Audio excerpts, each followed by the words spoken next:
When a killer is finally caught, the towns they terrorized breathe a collective sigh of relief, knowing that the monster will never get the chance to take another innocent life. The residents can finally sleep soundly at night, secure in the knowledge that justice has been served and the streets are safe once more. However, in today's harrowing case, the townspeople were lulled into a false sense of security, believing the nightmare was over, when in reality, it had only just begun. A sexual deviant and brutal murderer managed to slip through the cracks of the justice system and escape police custody, leaving a trail of blood and terror in his wake.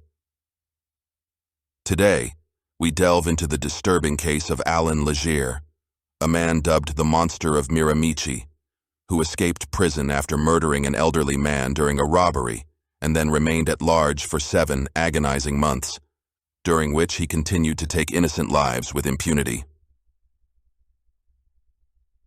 ALLAN LEGERE's story begins on February 13, 1948, in the rural community of Chatham Head, New Brunswick, Canada. Born into a large, impoverished family, Legere's early life was marred by hardship and dysfunction. His father, a heavy drinker and a volatile man, was largely absent from his son's life before completely abandoning the family when Legere was still a child. Left to fend for herself, Legere's mother struggled to raise her children in squalid conditions, often forcing them to sleep together in cramped, overcrowded rooms. It was in this environment that Legere's life of sexual deviance and violence began to take root. As he grew older, Legere began to exhibit disturbing behavior, particularly towards his sisters. He would later admit that his deviant sexual urges first manifested in the family home, where he would masturbate while watching his sisters undress. This voyeuristic behavior eventually evolved into a full-blown paraphilia, with Legere peeping through windows to spy on other women and engaging in public masturbation from a disturbingly young age. It was clear that something was deeply wrong with the young Legere, but in the insular, tight-knit community of Chatham Head, his behavior went largely unchecked. Outside the home, Legere was a loner who displayed markedly antisocial behavior, but he struggled to form meaningful connections with his peers and was frequently in trouble with the law for petty crimes and acts of vandalism. The few acquaintances he did have were often unsavory characters themselves, drawn to Legere's dark, brooding persona and his penchant for violence. Another factor that may have contributed to ALLAN LEGERE's downward spiral was the tragic loss of his brother, who was also his best friend. When the boys were teenagers, Legere's brother was run over by a truck and killed, leaving Legere devastated and further alienated from his family, Weiss. In a shocking display of cruelty, Legere's own mother told him that the truck should have hit him instead of his brother, a statement that undoubtedly left deep emotional scars on the already troubled young man. As Legere entered adulthood, he cut an imposing figure. Standing well over 6 feet tall, and with a muscular build honed by his love of weightlifting, he found work as a mechanic, a job that suited his solitary nature and allowed him to indulge his fascination with machines. Despite his good job and his pride in his physical appearance, Legere's lack of social skills and his increasingly erratic behavior led him to a life of solitude. He eventually settled on a remote farm, far from the prying eyes of neighbors and the judgment of the community. It was here, in the isolation of the New Brunswick countryside, that Legere's dark desires began to fester. He had acquaintances, but they were not the right kind. Petty criminals, drug users, and other social outcasts who enabled and encouraged his worst impulses. As Legere slipped further into a life of crime, his lack of social skills, his deviant sexual urges, and his propensity for violence created a perfect storm of dangerous impulses. It was only a matter of time before this volatile combination would explode into something truly monstrous. The first major turning point in ALLAN LEGERE's criminal career came on June 21st, 1986. On that fateful night, Legere and his accomplices, Todd Matchett and Scott Curtis, carried out a brutal robbery at an all-night convenience store in Black River Bridge, New Brunswick. After cutting the power to the store, the three men stormed inside, brandishing weapons and demanding money from the elderly couple who owned the establishment, John and Mary Glendenning. What happened next was an act of senseless violence that shocked the tight-knit community to its core. Not content with simply robbing the Glendennings, the trio viciously beat the defenseless couple, showing no mercy as they rained down blows on their frail bodies. The attack took on an even more sinister tone when Legere and his accomplices decided to sexually assault Mary Glendenning, subjecting her to a horrific ordeal that left her battered, bruised, and traumatized. When Mary finally regained consciousness, she made a heartbreaking discovery. Her beloved husband, John, had succumbed to the injuries inflicted by the ruthless attackers. Frightened, in excruciating pain, and utterly disoriented, Mary summoned the last of her strength to crawl to the stairs where the phone was located. With trembling hands, she managed to dial the police, gasping out a desperate plea for help before collapsing once more. The police response was swift and decisive. Despite the perpetrators fleeing the crime scene, leaving behind a trail of destruction and a shattered community, the authorities managed to track down Legere and his accomplices in short order. Faced with the overwhelming evidence against them, Todd Matchett chose to plead guilty to the murder of John Glendenning and the brutal beating of Mary, while Curtis and Legere opted to take their chances at trial. For most killers, this would have been the end of the line. But ALLAN LEGERE was no ordinary criminal. With a cunning mind and a complete lack of remorse, he began to devise a way to outsmart the authorities and secure a second chance at unleashing his reign of terror upon the unsuspecting populace, Tao. While being held in pre-trial custody at the maximum security prison in Renouse, New Brunswick, Legere put his considerable charm and manipulative skills to work. He managed to ingratiate himself with the prison staff, presenting a facade of cooperation and remorse that belied his true nature. So convincing was his act that on May 3, 1989, when Legere complained of an ear infection, the guards agreed to escort him to a nearby hospital for treatment, a decision that would prove to have devastating consequences. In a shocking display of negligence, the guards who accompanied Legere to the hospital were unarmed, a fact that the cunning killer was quick to exploit. Once inside the hospital, Legere managed to convince his captors to allow him to use the washroom unsupervised, an incredible lapse in judgment that would come back to haunt them. Frau. The guards' faces must have gone white with shock and disbelief when they discovered that the dangerous inmate had somehow managed to pick the locks on his handcuffs and leg irons, freeing himself from his restraints. But the worst was yet to come. Moments later, Legere emerged from the washroom brandishing a homemade knife, a lethal weapon that he had managed to keep hidden from the prison staff. In the chaos that ensued, Legere made his bold escape, sprinting out of the building and into the hospital parking lot. There, he targeted Peggy Olive, a woman who had the misfortune of being in the wrong place at the wrong time. Holding her at knife point, Legere forced Peggy into her car and sped off, leaving the stunned guards in his dust. Miraculously, Peggy Olive managed to escape from Legere's clutches unharmed, a rare moment of mercy from a man who would go on to commit unspeakable acts of violence. But for the people of New Brunswick, the nightmare was just beginning. In the days and weeks following his escape, Legere embarked on a brutal crime spree that left the province reeling in terror.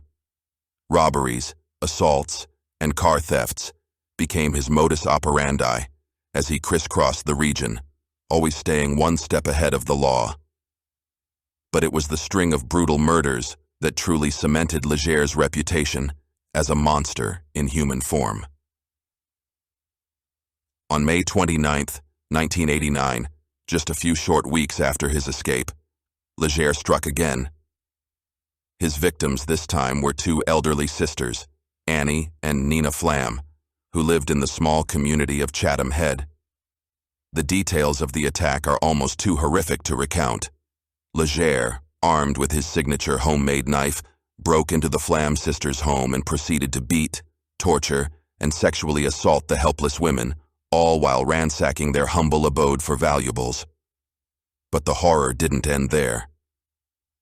In a twisted attempt to cover his tracks and destroy any incriminating DNA evidence, Legere set fire to the Flam's grocery store, which was attached to their home. The thick smoke and searing flames quickly engulfed the building, trapping the battered sisters inside. By the time firefighters managed to extinguish the blaze and reach the women, it was too late. Annie Flam had already succumbed to her injuries, her body charred beyond recognition. As investigators combed through the ruins of the Flam sisters' home, they made a series of chilling discoveries. Traces of hair and semen were found among the ashes, tantalizing clues that hinted at the depravity of the killer's actions. But in a frustrating twist, the analysis of these samples yielded no concrete leads, leaving the police grasping at straws as they tried to track down the elusive Legere. It wasn't long before the Special Services Unit took over the case, and they quickly noticed the striking similarities between the Flam murders and the earlier attack on the Glendennings. The brutality, the sexual nature of the assaults, and the targeting of elderly victims all pointed to one man, ALLAN LEGERE. He became the prime suspect in the Flam case, but without hard evidence tying him to the crimes, the police were left to chase shadows. As the weeks turned into months, the people of New Brunswick lived in a constant state of fear, knowing that a monster was loose in their midst. Legere's reign of terror continued unabated, and the police seemed powerless to stop him. Desperate for any lead, no matter how small, the authorities offered a $2,000 reward for information leading to Legere's capture. Tips poured in from across the province, with some sightings placing the fugitive as far away as Toronto. But despite their best efforts, the police remained convinced that Legere was still lurking in the Miramichi area, hiding in plain sight as the region continued to be plagued by violent crimes. The depths of Legere's depravity knew no bounds. It became increasingly clear that his motives went beyond mere financial gain. He was a man who derived twisted pleasure from inflicting pain and terror on his victims. The sexual nature of his assaults spoke to a deep-seated perversion, a sickness that had taken root in his soul and now drove him to commit unspeakable acts. As the body count mounted, Legere grew bolder and more reckless. On September 30th, 1989, he struck again, this time targeting a 70-year-old man named Maurice Duran in the town of Miramichi. In a brazen daylight attack, Legere shot Doran in the back, leaving him for dead on the streets of the quiet community. The very next day, he invaded yet another home, viciously assaulting an elderly couple, Edwin and Angelina Russell, in a manner that was becoming all too familiar to the terrified residents of New Brunswick. But it was the murder of the Donny sisters, Linda and Donna, on October 14, 1989, that truly shocked the province to its core. Firefighters, responding to reports of smoke billowing from the sisters' home, made a grisly discovery upon entering the burning building. The bodies of Linda and Donna were found inside, brutally beaten and sexually assaulted, with one of the sisters lying lifeless in her bed. The similarities to the Flam murders were undeniable, and the police soon uncovered another disturbing connection. ALLAN LEGERE had once been in a relationship with Linda Donny. As the horrifying details of Legere's crimes began to circulate throughout the region, the people of Miramichi found themselves gripped by an all-consuming terror. Parents kept their children indoors, Halloween celebrations were canceled, and once trusting neighbors began locking their doors and windows, no longer feeling safe in their own homes. The monster of Miramichi had shattered the peace and innocence of an entire community, and there seemed to be no end in sight to his campaign of violence and fear. On November 16, 1989, Legere committed what would prove to be his final and perhaps most shocking attack. The target this time was a place of worship, the Church of the Blessed Virgin Mary, where 69-year-old Father James Smith lived and served his congregation. Legere, seeing an opportunity in the unlocked door of the church, crept inside under the cover of darkness, his twisted mind focused on finding something of value to steal. What transpired in the quiet, sacred space of that church is a mystery that only Legere himself can answer. What is known is that when Father Smith, alerted to the presence of an intruder, confronted the killer, a struggle ensued. The elderly priest, no match for the physically imposing Legere, was brutally beaten, his body left crumpled on the floor of the church rectory. It wasn't until Father Smith failed to appear for morning mass that the alarm was raised. When concerned parishioners and police entered the church, they were confronted with a scene of unimaginable horror. Father Smith's lifeless body lay in a pool of his own blood, his injuries bearing the hallmarks of Legere's savage handiwork. Nearby, the church safe stood open and empty, its contents pilfered by the killer before he fled the scene in a stolen car. The murder of Father James Smith was a turning point in the hunt for ALLAN LEGERE. The audacity of the crime, combined with the increasing pressure from a terrified public, spurred the police to intensify their efforts to bring the monster of Miramichi to justice. The reward for information leading to his capture was raised to a staggering $50,000, a testament to the desperate urgency of the situation. But despite the massive manhunt and the promise of a substantial reward, no one came forward with information on Legere's whereabouts. The killer's antisocial nature and lack of close personal connections had served him well, making it incredibly difficult for the authorities to track his movements or predict his next strike. The break in the case finally came on November 23, 1989, when Legere made a fateful decision that would ultimately lead to his downfall. On that cold, snowy evening, the fugitive killer hijacked a taxi, forcing the driver, Ron Gunk, to take him to the city of Moncton at gunpoint. As the terrified cabbie navigated the treacherous, icy roads, Legere sat in the back seat, his stolen gun trained on Gunk's head. But fate, it seemed, had other plans. As the taxi sped through the blinding snowstorm, Gunk lost control of the vehicle, sending it careening off the road and into a deep snowbank. Legere, thrown by the impact, momentarily lowered his guard, giving Gunk a precious opportunity to escape. The quick-thinking driver, seeing a passing car approaching through the swirling snow, leaped from the taxi and frantically waved down the other vehicle. The car, as it turned out, belonged to a young woman named Michelle Mercer. In a split second, she found herself face to face with the most wanted man in New Brunswick, his gun now pointed directly at her. Legere, desperate to continue his flight from justice, ordered Michelle to drive, keeping both her and Ron Gunk as hostages in the car. As Michelle navigated the treacherous back roads of the province, her mind raced with a mixture of fear and adrenaline. Legere, growing more agitated by the minute, repeatedly demanded that she take him to Moncton, his ultimate destination still unclear. But in a stroke of incredible good fortune, Michelle became disoriented in the blinding snowstorm, accidentally turning down a remote logging road instead of the main highway. Realizing her mistake, and with her fuel gauge edging towards empty, Michelle made a split-second decision that would change the course of history. She pulled into a small gas station, praying that the attendant would somehow recognize the danger she and Ron were in. Miraculously, as Legere's attention wavered for just a moment, the two hostages managed to tumble out of the car, stumbling through the snow and into the arms of the shocked gas station attendant.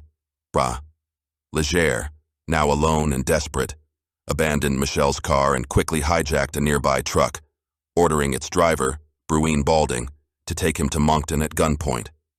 But unbeknownst to the killer, Michelle had managed to alert the authorities during their brief stop at the gas station. The police, now hot on Legere's trail, quickly located the stolen truck and forced it to a stop. In a tense standoff on the side of the icy road, the monster of Miramichi was finally apprehended, his reign of terror brought to an abrupt and long overdue end. As Allan Legere was taken into custody, the people of New Brunswick collectively breathed a sigh of relief. The nightmare that had gripped the province for 7 long months was finally over, and the monster of Miramichi would never again walk free to terrorize the innocent. But even as the initial shock and horror of Legere's crimes began to fade, the scars he left on the community would linger for generations. In the aftermath of his capture, the true scope of Legere's depravity began to come to light. As investigators delved deeper into his background and the trail of violence he had left in his wake, they were confronted with a portrait of a man utterly devoid of empathy or remorse. The tally of his crimes was staggering. Multiple murders, countless assaults, and a string of robberies and thefts that stretched back years. But perhaps most chilling of all were the unanswered questions that continued to haunt the investigation. How many more victims had Legere claimed during his months on the run? What other unspeakable acts had he committed in the shadows, leaving no witnesses or evidence behind? The truth, it seemed, was a mystery that only the monster of Miramichi himself could fully unravel. As Legere's case made its way through the courts, the people of New Brunswick watched with a mixture of anger, revulsion, and a desperate need for closure. In August 1990, the killer was convicted on charges related to his escape from custody and sentenced to an additional 9 years in prison. But this was just the beginning of his legal reckoning. Over the next year, as Legere stood trial for the murders of the Flam sisters, the Donny sisters, and Father James Smith, a sense of justice began to take hold. In a groundbreaking development, prosecutors were able to introduce DNA evidence for the first time in a Canadian criminal trial, thanks to the cutting-edge forensic technology available at the Toronto-based Centre of Forensic Sciences. The DNA evidence, painstakingly collected from the crime scenes and meticulously analyzed by experts, provided an irrefutable link between Legere and his victims. Hairs, fibers, and traces of bodily fluids all pointed to the inescapable conclusion that the monster of Miramichi was, indeed, responsible for the brutal slayings that had terrorized the province. In November 1991, after a trial that captivated the nation, Allan Legere was found guilty on all counts of murder.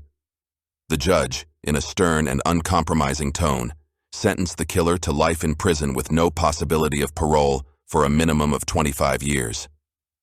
It was a moment of catharsis for the victims' families and for the people of New Brunswick, who had lived for so long under the shadow of Legere's evil.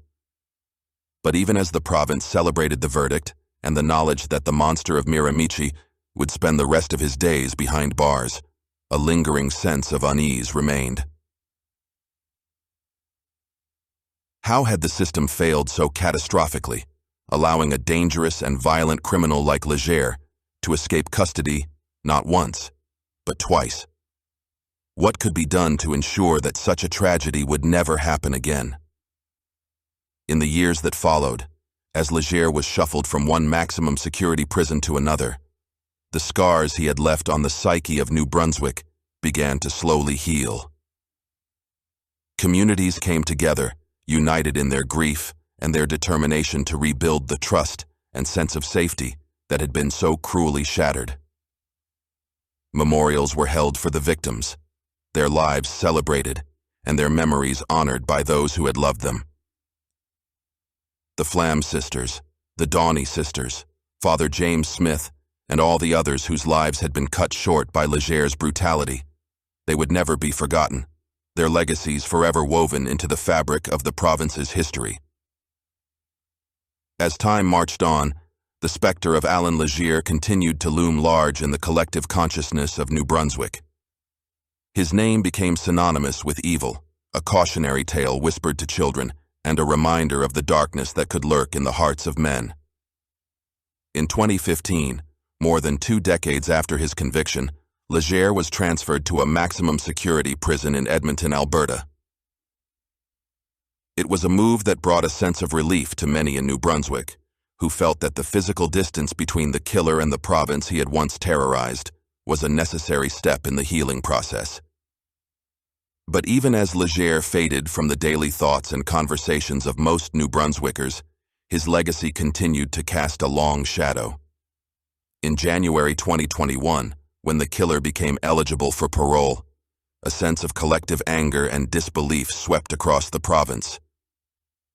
How could a man who had committed such heinous crimes, who had shattered so many lives and left such an indelible mark of pain and suffering, ever be considered for release? In the end, the parole board made the only decision it could. Faced with the overwhelming evidence of Legere's unrepentant nature and the lingering danger he posed to society, they denied his bid for freedom, ensuring that the monster of Miramichi would remain behind bars for the rest of his natural life. But even as the people of New Brunswick breathed a sigh of relief at the news, they knew that the legacy of ALLAN LEGERE would never truly fade away. The scars he had left on the province, both physical and emotional, would endure for generations, a haunting reminder of the evil that had once walked among them. And yet, even in the face of such darkness, the resilience and strength of the human spirit shone through. The communities that had been touched by Legere's violence, the families that had lost loved ones to his brutality, they had not only survived, but thrived in the face of unimaginable adversity. In the end, perhaps that is the true legacy of the monster of Miramichi. Not the trail of death and destruction he left in his wake, but the unwavering courage and determination of those who had faced the darkness and emerged on the other side, forever changed, but unbroken. As the years continue to pass, and the memories of ALLAN LEGERE's crimes slowly fade into history, the people of New Brunswick will never forget the lessons they learned from that terrible time. They will remember the importance of vigilance, of community, and of the unbreakable bonds that hold us together in the face of even the greatest evil. And they will remember, too, the power of justice, the knowledge that even the most monstrous among us will eventually be held accountable for their crimes. It is a lesson that echoes through the ages, a reminder that even in the darkest of times, there is always hope for a brighter tomorrow. So let the story of ALLAN LEGERE, the monster of Miramichi, stand as a testament to the resilience of the human spirit, to the strength of a community that refused to be broken, and to the enduring power of justice in the face of unspeakable evil. For in the end, it is not the monsters who define us, but the way we rise above them, united in our shared humanity and our unwavering determination to build a better world for all.